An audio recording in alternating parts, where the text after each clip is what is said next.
तो कहते हैं कि जल्दी करो, बस इसी से मरेगा रावण। और जब भगवान श्री राम युद्ध के मैदान में अगस्त्य महर्षि के द्वारा उपदिष्ट आदित्य स्तोत्र का पाठ करते हैं तो अथ रविरवदन निरीक्ष रामम मुदित मनाः परमं प्रहृष्यमाणः निश्चरपति संक्षयं विदित्वा सुरगण मध्यगतो वचस्त्वरेति त्वरेति। भगवान प्रकट होकर के कहते सूर्य नारायण अब जल्दी करो, मरने का समय आ गया रावण का, अब मार दो उसको। और भगवान श्री राम उसका वध करते हैं। भगवान शंकर अष्टमूर्ति हैं।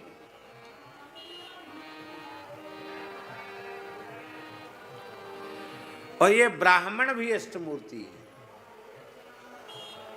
ब्राह्मणों का शिवजी से अभेद है। ये ब्राह्मण भी अष्टमूर्ति हैं। भगवान शिव की अष्टमूर्ति कौन कौन है?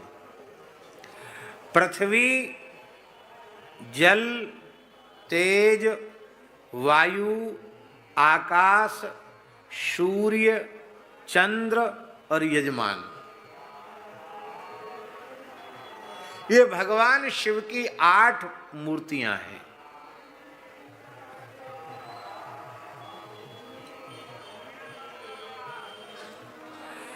और जब विचार करते हैं तो अष्टमूर्ति सनातन परमात्मा शिव वह ब्राह्मणों के रूप में प्रतिष्ठित दिखाई पड़ते हैं।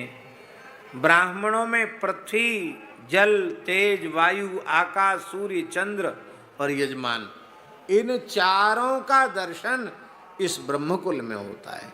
इसलिए ब्रह्मकुल अष्टमूर्ति सदाशिव स्वरूप ही है।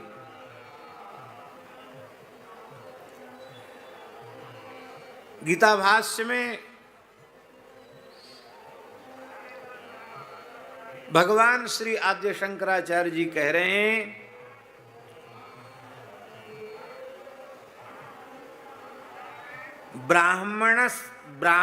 ब्राह्मणत्वस्य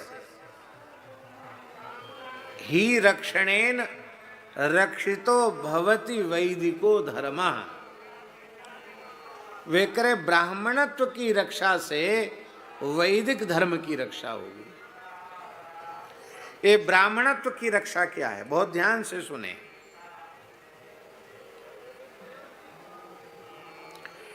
ये जो बटुक ब्रह्मचारी बैठे हैं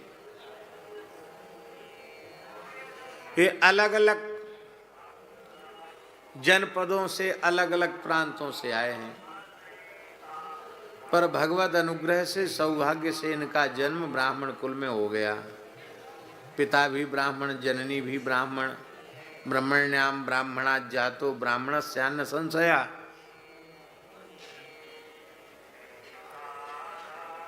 लेकिन अब इनमें ब्रह्मत्व का आधान किया जा रहा है।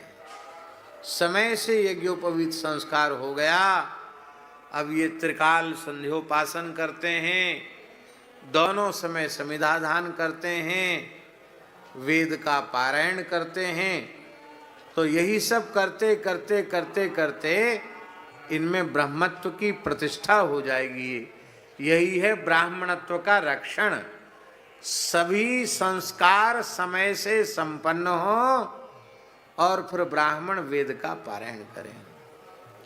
अभी तो बड़ी दुख की बात है,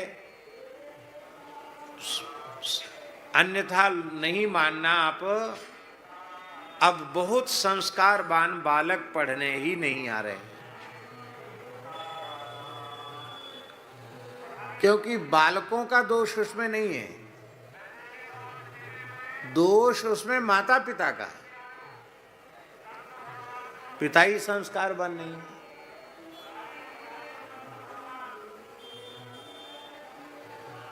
पिता भले ही नाम मात्र का ब्राह्मण हो, पर उटपटांग चीज खा पी रहा है, जो नहीं करना चाहिए वो कर रहा है।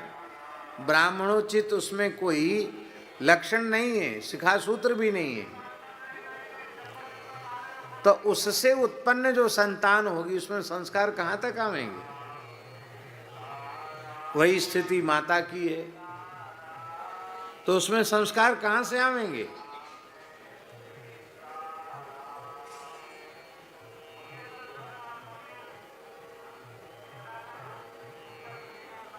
आज भी आप प्रयोग करके देखो, पवित्र ब्राह्मणत्व की प्रतिष्ठा जिस दंपति में है, उससे उत्पन्न जो बालक होगा वो सामान्य विप्र बालकों की अपेक्षा विशेष संस्कार संपन्न होगा। आप देख लो, करके प्रयोग करके देख लो। इसलिए इन बटुकों के रूप में ब्राह्मणों का निर्माण किया जा रहा है, ब्रह्मत्व की प्रतिष्ठा की जा रही है, ब्राह्मणत्व की प्रतिष्ठा की जा रही है। भगवान के अनुग्रह से जब ये षडंग वेद के अच्छे विद्वान पंडित होंगे, धर्मनिष्ठ कर्मनिष्ठ होंगे, तो फिर इनकी संतान वो और अधिक संस्कारवान होगी। फिर ऐसे ऐसे ऐसे ऐसे होते होते फिर और अधिक संस्कारवान होगी। तो ब्राह्मणत्व की रक्षा से संपूर्ण वैदिक धर्म की रक्षा हो जाएगी। ये शंकराचार्य जी का वचन है।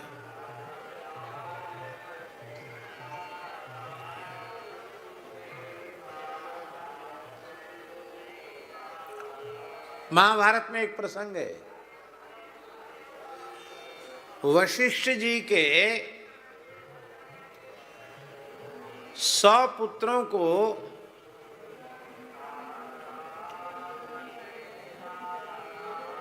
सौदास, जो वशिष्ठ जी के ही हिसाब से राक्षस भाव को प्राप्त हो गया था, वह विश्वामित्र जी के भड़काने पर वशिष्ठ के पुत्रों का भक्षण कर गया। वशिष्ठ जी को बड़ा दुख हुआ, मेरा तो वंश ही नष्ट हो गया, और जब वंश ही नहीं है तो मैं जीवित रहकर क्या करूंगा। तो समुद्र में कूद गए, समुद्र ने उनको डुबाया ही नहीं, अग्नि ने उनको जलाया नहीं, समुद्र ने डुबाया नहीं। बोले हिमालय में जाके बर्फ में गल जाएंगे।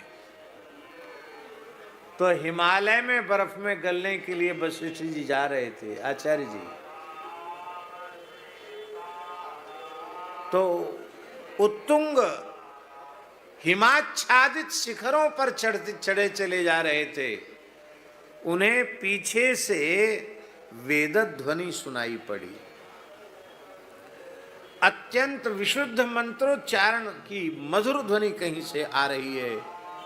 उन्होंने ऊपर देखा, दाएं बाएं देखा, पीछे मुड़ के देखा, कोई व्यक्ति नहीं दिखाई पड़ा। और इतनी मीठी सस्वर वेद ध्वनि कहां से आ रही है?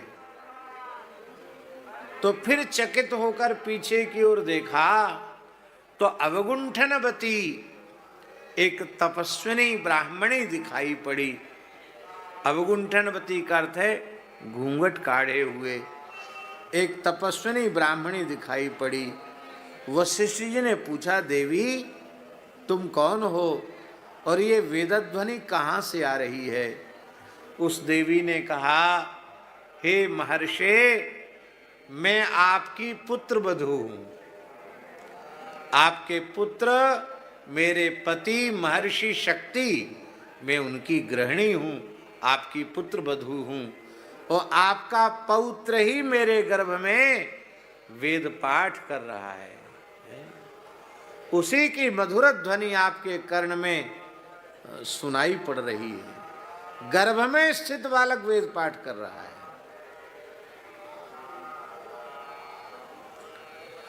वशिष्ठ जी प्रसन्न हो गए, मरने का विचार छोड़ दिया। बोले, चलो बेटी, आश्रम में चलो, अब तुम्हारे पुत्र का जन्म होगा तो जात कर्म आदि संपूर्ण संस्कार यथाशास्त्र विधि से मैं ही संपादित कराऊंगा। और वे ही महर्षि पराशर हुए, जो भगवान कृष्ण द्वैपायन व्यास जी के पिताजी हुए, महर्षि पराशर।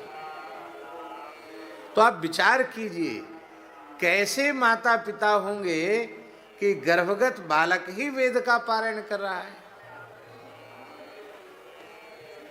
तो ये एक विशेष बात है।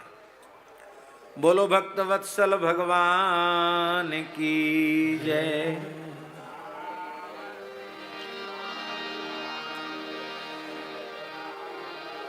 ये ब्राह्मण धर्म रूपी वृक्ष का मूल है। मूलम धर्म तरो,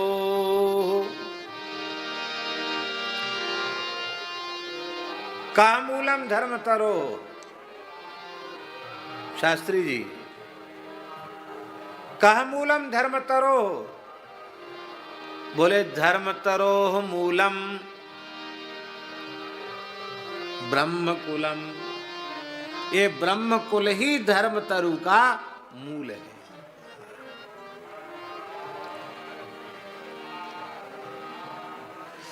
वृक्ष का मूल क्या है? वृक्ष का मूल कहाँ रहता है? कहाँ रहता है? धरती में रहता है। इसलिए गोस्वामी जी कहते हैं, राम भजन टहि की कामा, थल विहीन तरु कबहु की जामा। तो ब्राह्मण पृथ्वी हो गए, क्योंकि धर्म रूपी वृक्ष की जड़ धरती में ही रहती है, ब्राह्मणों में ही जड़ प्रतिष्ठित है, अर्थात ब्राह्मण पृथ्वी है।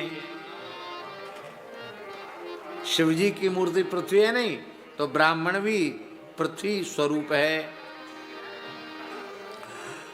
और पृथ्वी जल, विवेक जलधे।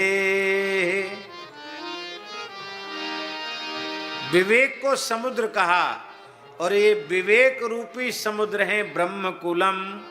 ब्राह्मणों का कुल ही विवेक रूपी समुद्र है, इसलिए ब्राह्मण ही जल है। और उस विवेक रूपी समुद्र की वृद्धि चंद्रमा को देखकर होती है। ब्राह्मणों के दर्शन से ही विवेक की वृद्धि होती है, इसलिए ब्राह्मण ही चंद्रमा हो गए। ब्राह्मणों के दर्शन न होने से ही जो क्षूण पुलकस यवन आदि हो गए, इसलिए ब्राह्मण चंद्र रूप हैं। और वैराग्याम्बुज भास्करम, वैराग्य रूपी कमल को खिलाने वाले सूर्य हैं। तो अष्टमूर्त, और इसीलिए वैराग्य की प्राप्ति का जो क्रम है, उस क्रम में प्रथम ही विप्र चरण अति प्रीति, प्रथम ही विप्र चरण अति प्रीति, निज निज कर्म श्रुति रीति, निज निज कर्म निरत श्रुति, यही कर विरागा, यही कर पल पुनि विरागा। और जब श्री राम चरणों में अनुराग होता है, इसलिए ये जो विवेक रूपी वैराग्य रूपी कमल को खिलाने वाले सूर्य हैं ये ब्राह्मण। पाप रूपी अंधकार को दूर करने के लिए ब्रह्मकुल तेज रूप हैं। और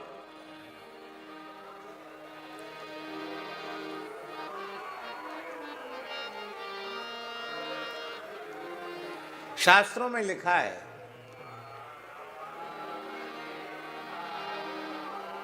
यग घन ध्वांतापहम तापहम, पाप समूह को नष्ट करने वाले शिव जी हैं और पाप समूह को नष्ट करने वाले ये ब्राह्मण भी हैं।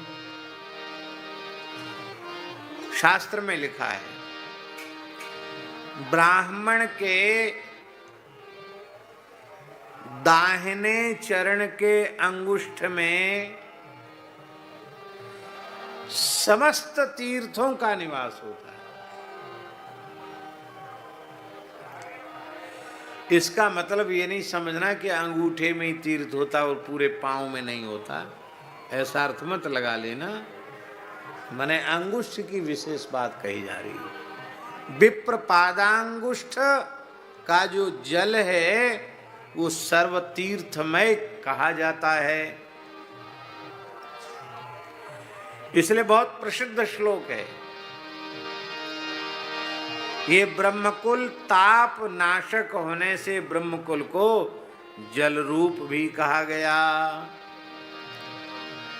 विपद घन ध्वांत सहस, तेज हवा चलने लग जाए तो बादल तितर बितर हो जाते हैं।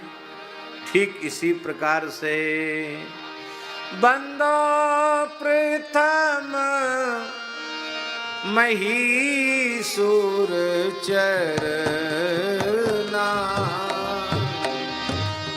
बंदो प्रथम महीसुर चरना, मोह जनित संशय सब हरना, मोह जनित संशय सब हरना।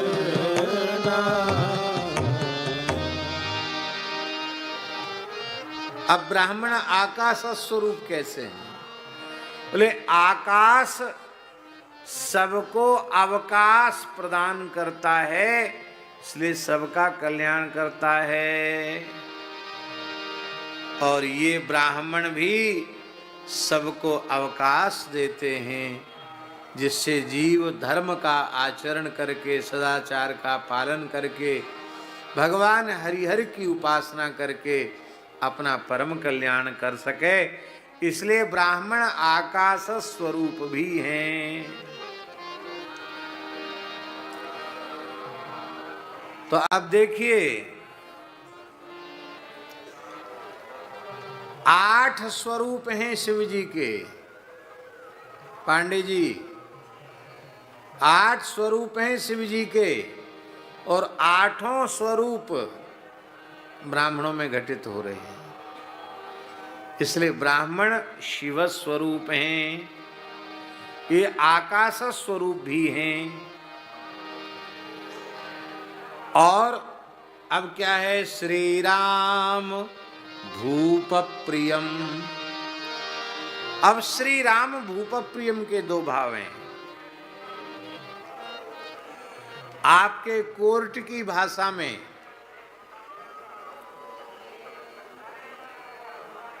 कुछ भी न्याय संहिता में लिखा हो, दंड विधान में लिखा हो, लेकिन हमारा जो धर्म शास्त्र है वह तो इसी प्रकार से ब्राह्मणों की महिमा का प्रतिपादन करता है। एक दोहा याद है आप सबको? आप सब भगवान के प्यारे बनना चाहते हो कि नहीं? भगवान के प्राण प्यारे आप बनना चाहते हो कि नहीं? कौन कौन बनना चाहता है बताओ? सब कितने प्रेमी हैं, सब ने अपने हाथ खड़े कर दिए। अब सुन लो, सगुण उपासक परहित निरत नीति दृढ़ नेम, ते नर प्राण समान मम जिनके द्विज पद प्रेम, वो हमको प्राणों से भी अधिक प्रिय हैं जिनको ब्राह्मणों के चरणों में प्रेम है। ये बात ऐसा नहीं कि विप्रेतर दूसरे लोगों के लिए कही जा रही, नहीं, ब्राह्मणों को भी यही बात कही जा रही है। ब्राह्मण को भी ब्राह्मण का आदर करना चाहिए, सबको तो करना ही चाहिए।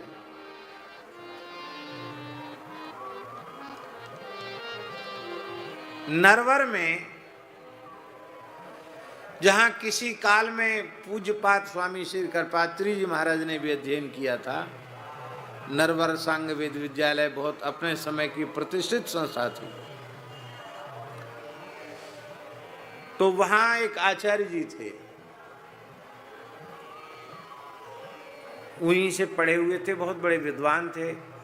उनकी पाठशाला में कुछ काल पूज्य पंडित श्री गया प्रसाद जी महाराज भी पढ़े। तो वो बड़े अच्छे महापुरुष थे, पढ़ाने वाले गुरु जी। क्या देख रहा है, इधर देखो, कथा सुनो, उधर क्या देख रहे हो। पढ़ाते भी बहुत बढ़िया से थे, तो पिटाई भी बढ़िया से करते थे। जो विद्यार्थी ठीक से नहीं पढ़ता था उसको पिटाई करते थे। अब तो पिटाई करना कानूनी अपराध हो गया।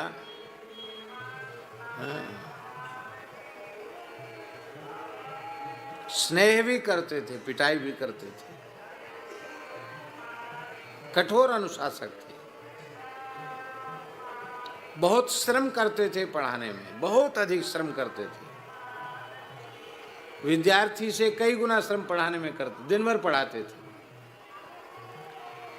तो पढ़ाने वाला इतना श्रम कर रहा है तो उसको कठोरता भी करनी पड़ेगी। हम इतनी मेहनत कर रहे हैं और तुम पढ़ ही नहीं रहे ठीक से।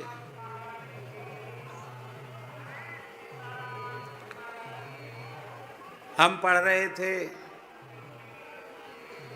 प्रौढ़ मनोरमा में कुछ पाठ चल रहा था, मिश्र जी गुरु जी पढ़ा रहे थे, तो 3-4 लोग बैठे थे पढ़ने वाले। तो हमारे अतिरिक्त सब थोड़ी देर तो पढ़े, तो सब अब वो पढ़ाने में दत्तचित्त थे, उनका ध्यान गया कि ये तो सब सो रहे हैं, तो बहुत नाराज हुए। अरे बोले, हमको पागल कुत्ते ने काट लिया जो हम भौंके चले जा रहे हैं, बके चले जा रहे हैं, तुम लोग सो रहे हो। बंद कर दी पोथी, अब नहीं पढ़ाएंगे पाठ।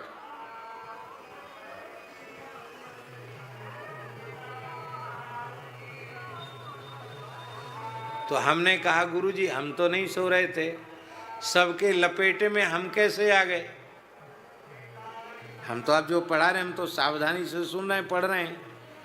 तो बोले अब तुम्हारा ही पाठ चलेगा, इन लोगों का पाठ नहीं चला। उन पाठ बंद हो गया, हमारा पाठ चला। तुम पढ़ ही नहीं रहे तो तुमको क्या पढ़ाने से फायदा। अध्यापक को, आचार्य को यह अधिकार है कि बालक को उत्तम शिक्षा प्रदान करने के लिए कठोर अनुशासन की आवश्यकता पड़े तो वो कर सकता है। महाभाष्यकार पतंजलि ने एक उदाहरण दिया है। वे कहते हैं, उपाध्यायः शिष्याय चपेटिकां ददाति। क्या लिखा है? उपाध्यायः शिष्याय चपेटिकां, चपेटिका जानता है? तमाचा, थप्पड़ लगाता है। तब वहाँ प्रश्न हुआ कि बताओ, एक तो ब्राह्मण, उसमें भी छोटा बालक, और गुरुजी इतनी निर्दयता गुरुजी में आ गई कि छोटे बच्चे के मुंह पे थप्पड़ जमा दिया। तो वहाँ कहते हैं कि वो थपेट तमाचा नहीं है, अन्यत्वं करोषीति। अरे मैं बार बार कह रहा हूँ, यहाँ उदात्त स्वर है और तुम अनुदात्त कर रहे हो। तो ऐसा ही तुम अशुद्ध स्वर लगाओगे और यही अशुद्ध स्वर तुम्हारे अभ्यास में आ जाएगा तो संपूर्ण यज्ञ कर्म ही नष्ट हो जाएगा। क्योंकि मंत्रोहीन स्वरतो वर्णतो वा मिथ्या प्रयुक्तो न तमर्थमाह सभाग वज्रो यजमानम हिनस्ति यथेंद्र शत्रु स्वरतो पराधात। तो वो भूल का परिमार्जन करने के लिए थप्पड़ मार रहा है। इसलिए माहिंस्यात् सर्वभूतानि, इस वेद वचन से विरोध नहीं होगा, वो हिंसा नहीं है, क्योंकि उसको ज्ञान का प्रकाश देने के लिए कठोरता की जा रही है। उसका अहित नहीं, उसका हित उस क्रिया में छिपा हुआ है। इसलिए आचार्य यदि ब्राह्मण को मारता तो उसको ब्राह्मण के अपमान का पाप नहीं लगेगा। हाँ, पढ़ावे बिल्कुल नहीं, और ऐसे ही खाली गाली गलौज करो, लठिया उठा के पीटने लग जाए तो अपराध लगेगा। पढ़ाता है और फिर बालक नहीं पढ़ता है तो उसको अधिकार है कठोरता करने का। अब पढ़ने से सुनने से उतना ज्ञान नहीं होता जितना गुरुजनों के तमाचे से ज्ञान हो जाता है। हाँ, हमारे पूज्य गुरुदेव श्री भक्तमाली जी तो क्षमा दया करुणा की साक्षात प्रतिमूर्ति थे। प्रतिमूर्ति कहें कि साक्षात समुद्र कहें, उनको समुद्र ही थे। कभी जीवन में क्षोभ हुआ ही नहीं उनको, विकट से विकट परिस्थिति में क्रोध नहीं हुआ। और हम बच्चे थे और हम देहाती, हमारा अभ्यास अपना हाथ धोते और धोने के बाद ऐसे छिड़कते थे। होता ना बच्चों में स्वभाव, कई लोगों का अभ्यास होता हाथ धो के छिड़कने का, ऐसे छिड़कते। तो महाराज जी हमको समझाते, पंडित जी देखो ऐसे उंगली का नख का जल जहाँ तक जाता है वहाँ तक सब अशुद्ध हो जाता है। अपने से बड़ों पर गिर जाए तो भी उसका दोष लगता है। इसलिए कपड़े से पोंछ लिया करो, हाथ छिड़का मत करो। कहाँ तक अमनिया में चला जाएगा तो कितना अपराध लगेगा। हम कहते ठीक है महाराज जी गलती हो गई, अब नहीं करेंगे। अब फिर वही काम करते, क्यों? अभ्यास में था हाथ छिड़कना। तो एक बार लवशंका करके आए, हाथ पैर धोए, कुल्ला किए, जल ऊपर छिड़के, कान से जनेऊ उतारे। वो हाथ तो गीले ही थे, बढ़िया से हाथ धोए जाएंगे तो हाथ तो गीले रहेंगे ही। फिर सहज अभ्यास बस हमने फिर ऐसे हाथ किए। जैसे ही ऐसे हाथ किए, ये भूल गए पीछे महाराज जी बैठे थे और वो खिचड़ी बनाने के लिए दाल चावल अमनिया कर रहे थे। वो सारे छींट महाराज जी की पीठ पर पड़े और जैसी पीठ पर पड़े महाराज जी तत्काल उठ के खड़े हुए। हमें ये भी नहीं पता कब उठ के खड़े हुए, और उन्होंने बड़ी कृपा करुणा की। एक थप्पड़ ऐसे जड़ा, ऐसे धीमे नहीं, ये तो हम धीमे से अपने मार रहे हैं, इतने बढ़िया से जड़ा एक थप्पड़ कि एक थप्पड़ में ही बिजली जैसी जल गई। एक क्षण तो सुन्न हो गया माथा, और जैसे धनुष बाण शंख चक्र की छाप लग जाती है ऐसी पूरी उंगलियां यहाँ से यहाँ तक छप गई। इतने जोर से थप्पड़ मारा। उनका करकमल भी बड़ा था, उंगलियां भी बड़ी बड़ी थी, एक थप्पड़ मारा।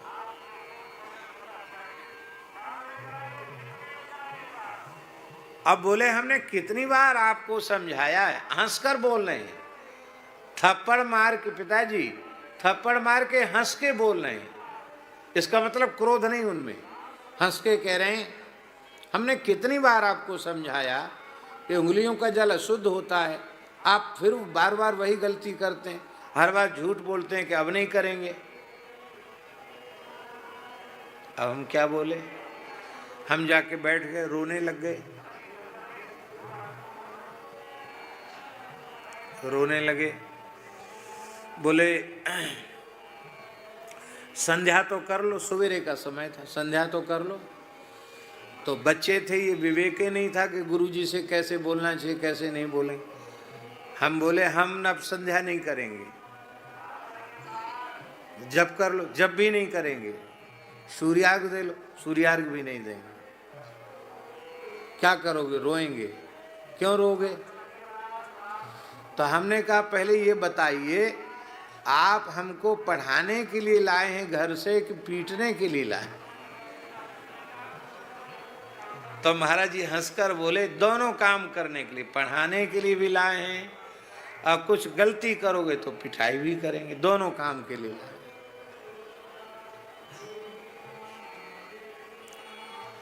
फिर बाद में दुख कम हुआ तो हमने फिर संध्योपासन आदि किया।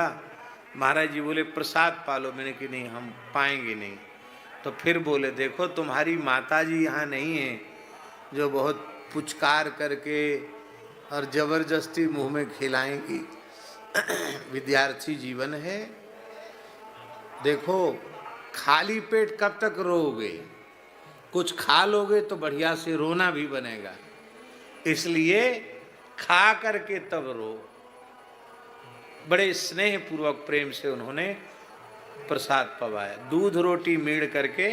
हमको दूध रोटी प्रिय थी तो वो जानते थे, दूध रोटी मीड़ करके बढ़िया खूब शक्कर डाल के फिर आपने पाया। लेकिन तब से लेके अब तक वो ऐसा हाथ छेटकना, ये जो अभ्यास था वो हमेशा के लिए चला गया। और नहीं तो कितनी बार वो कहते थे, छूटता ही नहीं था। अभी भी जब हम हाथ धोते हैं तो तुरंत हमको याद आ जाता है कि हम ऐसे किए थे, महाराज जी ने थप्पड़ मारा था।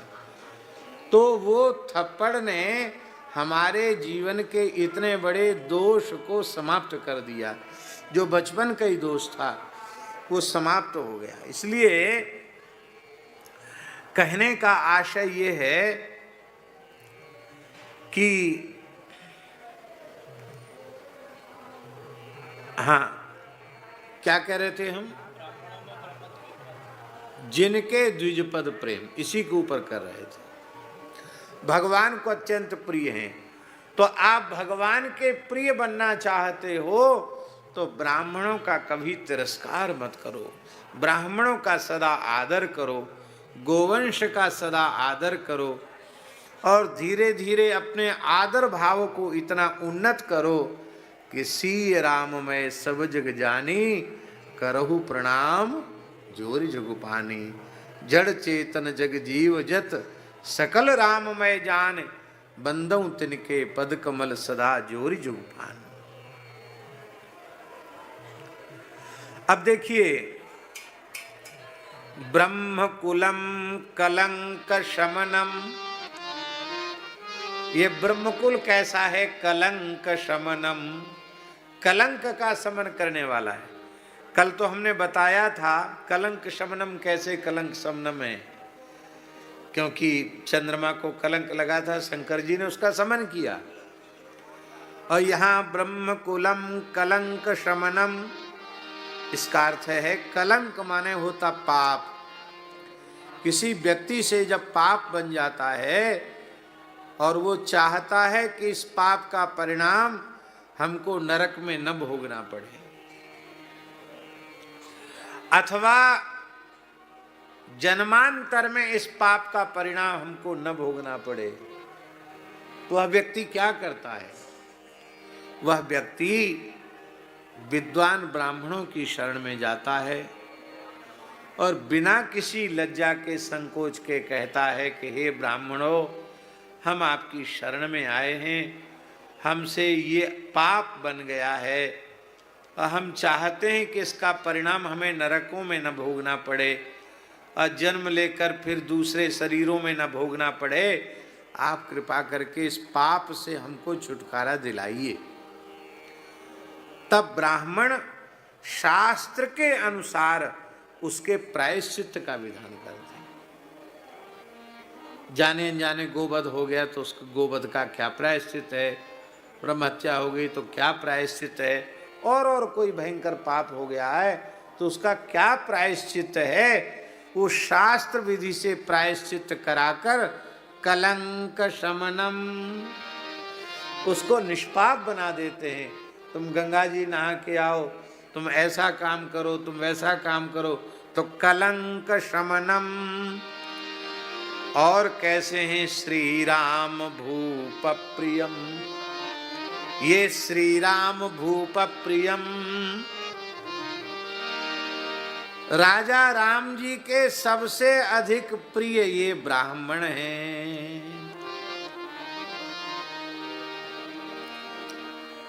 स्कंद पुराण में एक कथा आती है। स्कंद पुराण का जो काशी महात्म्य है उसमें कथा आती है, काशी की पंचकोशी परिक्रमा में रामेश्वर महादेव हैं, हमने दर्शन किया और पूजन भी किया। तो भगवान श्री राम जब वहां पधारे काशी यात्रा में, तो उन्होंने अपने नाम से शिवलिंग स्थापित किया जिनको रामेश्वर भगवान कहते हैं। काशी के बाड़व ब्राह्मणों को बुलाया, बाड़व लिखा, बाड़वा। बाड़व किसको कहते हैं? वैदिक धर्म परायण अग्निहोत्री ब्राह्मणों को बाड़व कहा जाता है। इसलिए वहां मूल में बाड़वा बाड़वा ऐसा ही संबोधन उनके लिए आया है, बाड़व ब्राह्मण। उन बाड़व ब्राह्मणों को बुलाया और कहा कि हम आपको दान देना चाहते हैं। ब्राह्मणों ने मना कर दिया। काशी के ब्राह्मण बोले नहीं, हम तुम्हारे जैसे व्यक्ति का दान नहीं लेते। क्यों नहीं लेते? अरे बोले तुमको भारी ब्रह्म हत्या लगी हुई है,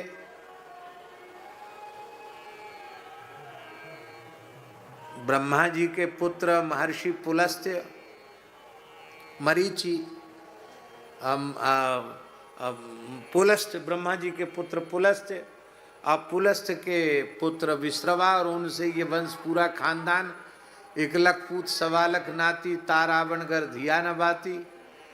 तो ब्राह्मणों का खानदान ही तो था, वो आपने संहार कर दिया, कितने ब्राह्मणों का वध कर दिया, तो आपको पाप लगा हुआ है, आपका दिया हुआ हम नहीं लेंगे।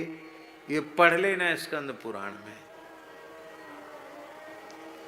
और राम जी लगे रोने, लिखा है वहां, राम जी रोने लगे। राम जी रोने लगे कि मेरा तो अवतार लेना ही व्यर्थ हो गया, बताओ ब्राह्मण मुझ पर प्रसन्न नहीं है।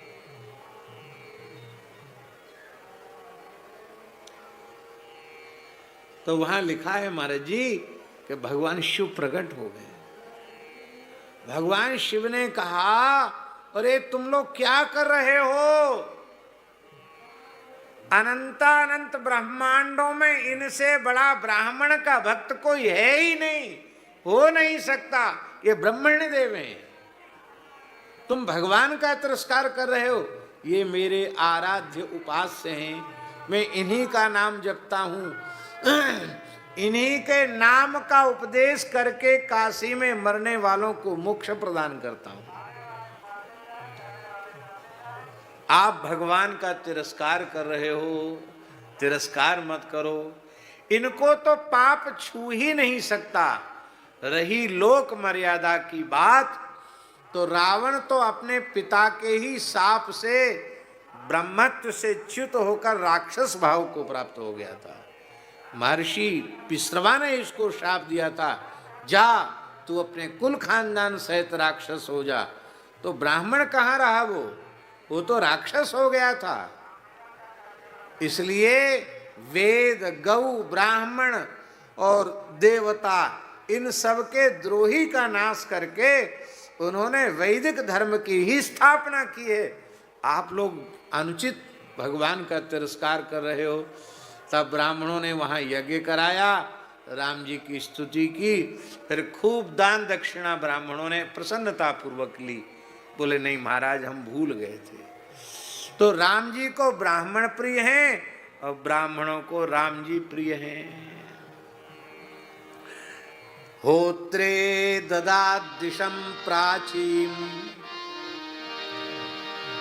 भगवान श्री राम ने यज्ञ किया तो यज्ञ में जो होता थे ना ब्राह्मण, उनको पूरी पूर्व दिशा का दान कर दिया।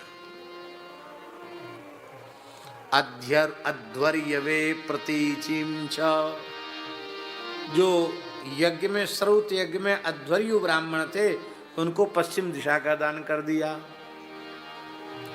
उदीचीम सामगायसः, सामगान करने वाले ब्राह्मणों को, सामवेदी ब्राह्मणों को उत्तर दिशा का दान कर दिया।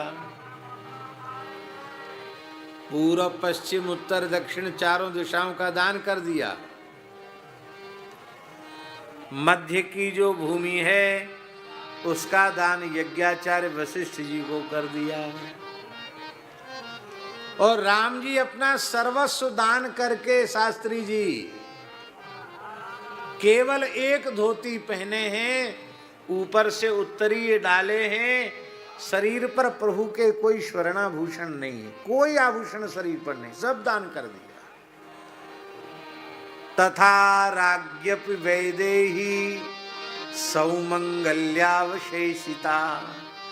जानकी जी के भी कान में केवल सुहाग के चिन्ह कुंडल बचे थे, नाक में नथ बची थी और कंठ में मंगल सूत्र था, केवल सौभाग्य चिन्ह थे।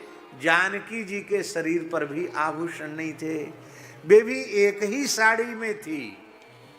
और प्रभु वनवास के समय तो लक्ष्मण जी के सहित, और इस यज्ञ की लीला के बाद तो चारों भाई एक वस्त्र में, कोई आभूषण शरीर पर नहीं, कोई मुकुट आदि मस्तक पर नहीं, और चारों भाई खड़े हो गए। जानकी जी खड़ी हैं, सब बहुएं खड़ी हैं, मांडवी जी खड़ी हैं, उर्मिला जी खड़ी हैं, सुरकीर्ति जी भी खड़ी हैं। और भगवान ने सिर झुका कर कहा अब तो जिनका था उनको हमने दे दिया, ब्राह्मणों का ही था, ये सब ब्राह्मण का है मान के हमने दे दिया, अब हमको आज्ञा दो, क्या करोगे? बोले अब हम भजन करेंगे। बोलो भक्तवत्सल भगवान की। हमने तो सब ब्राह्मणों को दे दिया। उस समय प्रीता क्लिन्नधिया शर्वा प्रत्यर्पेदम बभासिरे, भगवान श्री राम के ब्राह्मण प्रेम को देख करके जितने ब्राह्मण थे धरती के, उनका हृदय गीला। क्लिन्न धिया, ये बड़ी ऊंची बात है। क्लिन्न धिया, धी माने बुद्धि। आंख तो गीली हो जाती है पर मन गीला नहीं होता, बुद्धि गीली नहीं होती है।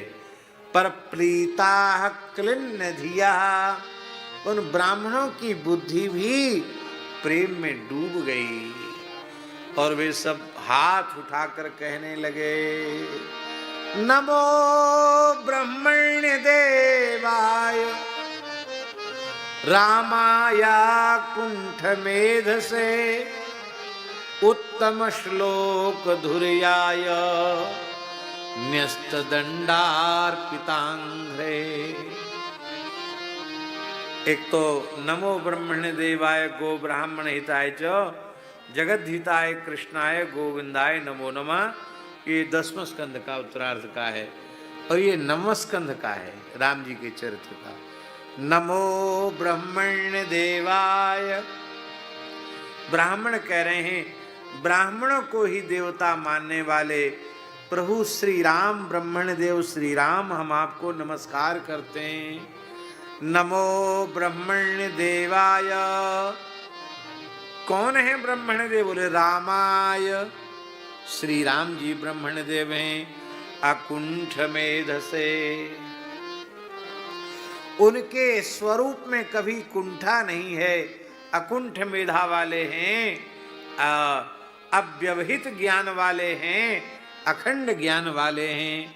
अकुंठ मेध से उत्तम श्लोक धुर्याय, जितने उत्तम श्लोक पुण्य पवित्र कीर्ति वाले महानुभाव इस संसार में हुए हैं, उनमें हे रघुनाथ जी आप सबसे शिरोमणि हैं। उत्तम श्लोक धुर्याय न्यस्त दंडार्पितांघ्रे। बोलो भक्तवत्सल भगवान की। इसलिए भगवान आपने तो दे दिया, अब हम ब्राह्मणों का धर्म क्यों नष्ट करना चाहते हो? हम त्याग तपस्या छोड़ के ये शासन के चक्कर में पड़े, अच्छी बात नहीं है। भगवान बोले फिर हम तो लेंगे नहीं इसको।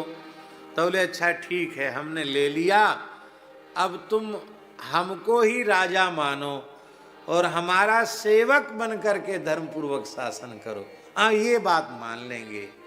तो भगवान ने धरती का शासक ब्राह्मणों को ही माना, स्वयं उनका सेवक बन करके शासन किया।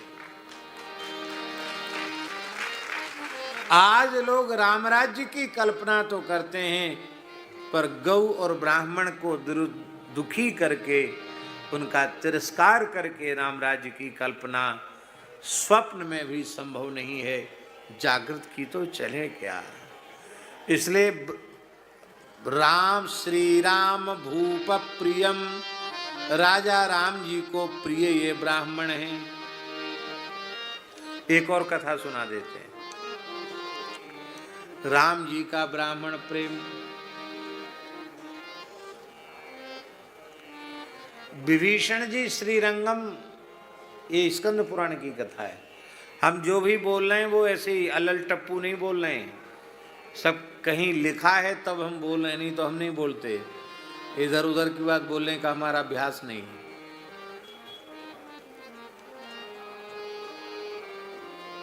लंका से रोज विभीषण जी कावेरी तट पर विराजमान श्री रंगनाथ भगवान का पूजन करने आते थे, नित्य आते थे।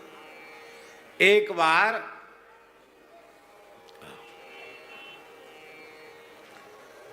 कुर्सी रख दो उधर।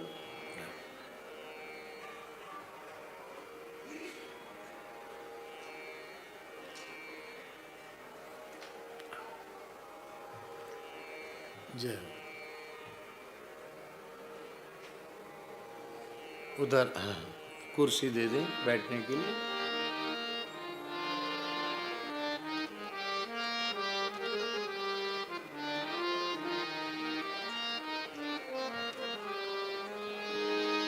जय जय श्री राधे।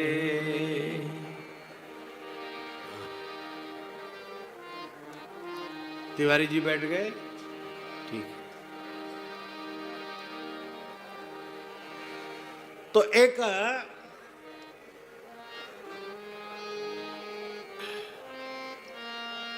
दुर्बल ब्राह्मण था,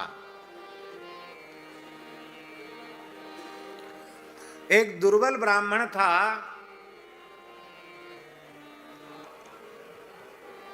अब वाहन चल रहा है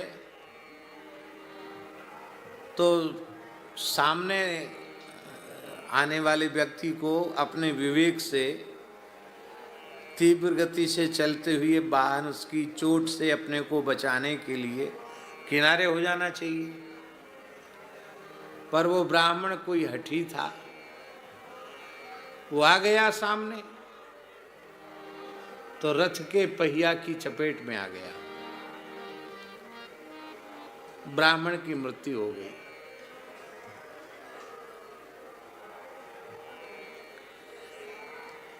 ये उस समय की बात है जब अयोध्या में चक्रवर्ती सम्राट पद पर प्रभु श्री राम विराजमान थे। अब श्रीरंगम के ब्राह्मणों ने विभीषण को पकड़ लिया, बोले बड़ा दुष्ट है ये, ब्रह्म हत्यारा है, पीटो पीटो मारो। सब पीटने लगे। एक पंचायती मार होती है, जानते हैं पंचायती मार? वो पुलिस की मार से भी कई गुना ज़्यादा खतरनाक होती है, क्योंकि पुलिस में तो निश्चित है ना कि एक दो सिपाही थानेदार ने लगा दिए कि इनको थोड़ा मरम्मत करो, इनकी पूछो, उगलवाओ इनसे क्या क्या किया इन्होंने। और पंचायती मार में तो भीड़ इकट्ठी है, अब जिसका मौका पड़ता वही दो चार हाथ मारता है। तो पंचायती मार, आजकल की भाषा में क्या कहते उसको है? जो भी आप लोग समझ गए होंगे, हमें अंग्रेजी आती नहीं। तो उसमें व्यक्ति का बचना बड़ा मुश्किल होता है, भीड़ इकट्ठी होकर मार डालते हैं। विभीषण जी परम शक्ति संपन्न है, लेकिन भक्त कैसा होता है? विभीषण जी सोचने लगे, इस शरीर को ब्रह्म हत्या लग गई है, लगता ही अब भगवान की सेवा के योग्य नहीं है, इसलिए ब्राह्मण पीट पीट कर मार ही डालें तो अच्छा होगा, प्रायश्चित हो जाए। इसलिए विभीषण जी ने प्रतिक्रिया नहीं कि वो पिटते रहे, अपनी शक्ति दिखाते तो कौन उनको पीट सकता था। ब्राह्मणों ने कहा, रे इतना मार मारे हैं इसको, फिर भी ये मरता नहीं, मरे कैसे? भगवान ने कह दिया, करहु कल्प भरी राज तुम, मोहि सुमिरहु मन माहि, पुनि मम धाम पैहु, जहां संत सब जाएं। भगवान श्री राम ने तो कल्पांत आयु प्रदान की है विभीषण को, आज भी विभीषण जी सदैव विराजमान है।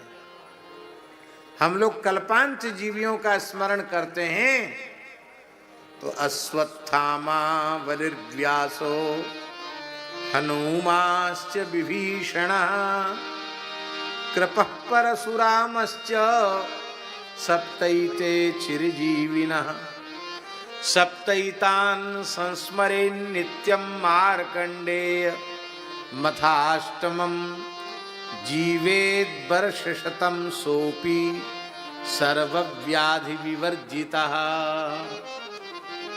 ये कल्पांत जीवी। तो जब भगवान ने कल्पांत आयु दे रखी तो उनको भला मार कौन सकता? बोले ऐसे तो पीटने से तो ये मरा नहीं, इसको ऐसा करो, इसको कोठरी में बंद कर दो, ना हवा जाए, ना भोजन मिले, ना पानी मिले, तो कब तक जिएगा? वो इतने गुस्साए हुए ब्राह्मण थे, उन्होंने कोठरी में बंद कर दिया। अब प्रभु श्री राम को जैसे ये समाचार मिला तो राम जी ने तत्काल पुष्पक विमान का स्मरण किया। बड़ी विलक्षण कथा है, बहुत से लोगों ने तो कभी सुनी नहीं होगी, पहली बार सुन रहे होंगे।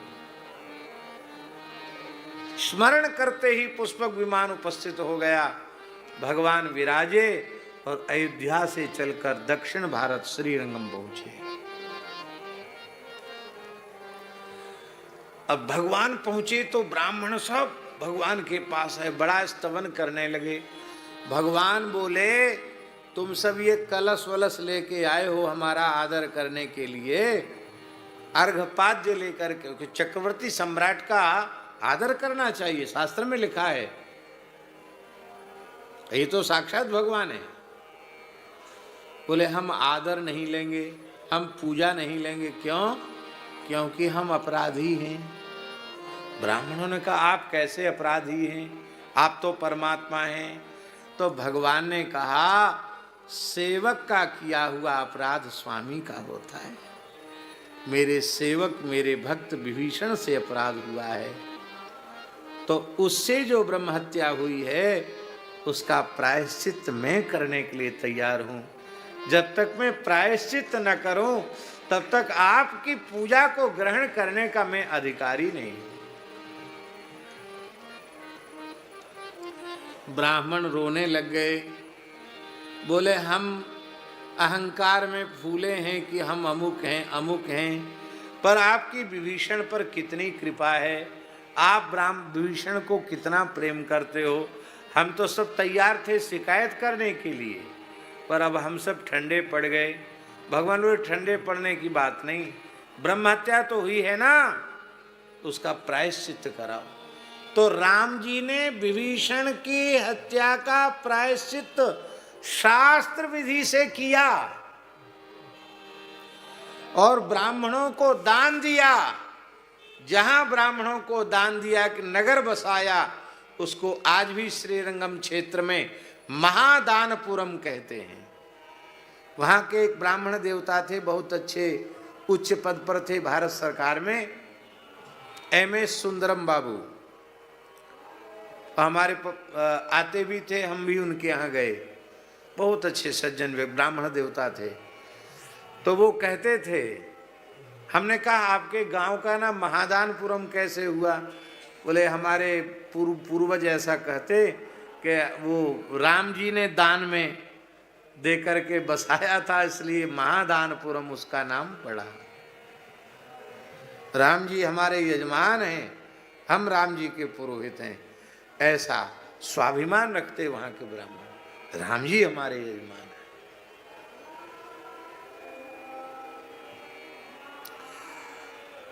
श्री राम भूप प्रियम, ये श्री राम राजा राम को अत्यंत प्रिय हैं ब्राह्मण। और समास बदलेंगे तो अर्थ बदल जाएगा। बहुब्रीहि समास करेंगे तो क्या होगा? श्री राम भूपः प्रियो येषाम ते श्री राम भूप प्रियाः ब्राह्मणाः। राम जी को ब्राह्मण प्रिय हैं और ब्राह्मणों को राम जी प्रिय हैं। श्री राम भूप प्रियम, ब्राह्मणों को तो राम राजा सरकार ही प्रिय हैं और राम राजा सरकार को ब्राह्मण प्रिय हैं। वंदे ब्रह्म कुलम कलंक शमनम श्री राम भूप प्रियम। यह एक अद्भुत व्याख्या है, जिसमें कल तो हमने इसकी व्याख्या शिवजी के अर्थ में की थी और आज इसकी व्याख्या ब्राह्मणों के अर्थ में की। मानव सप्त कांडों में अरण्य कांड में ब्राह्मणों की स्तुति में पृथक एक श्लोक शार्दुल विक्रीडित छंद में श्री गोस्वामी तुलसीदास जी महाराज ने ये मंगलाचरण का श्लोक लिखा। और इसकी एक विशेषता है, वो विशेषता ये है कि अष्टमूर्ति जो भगवान शिव हैं, उन अष्टमूर्ति सनातन परमात्मा भगवान शिव का ब्राह्मणों के साथ अभेद स्थापित किया गया। बोलो भक्तवत्सल भगवान की जय।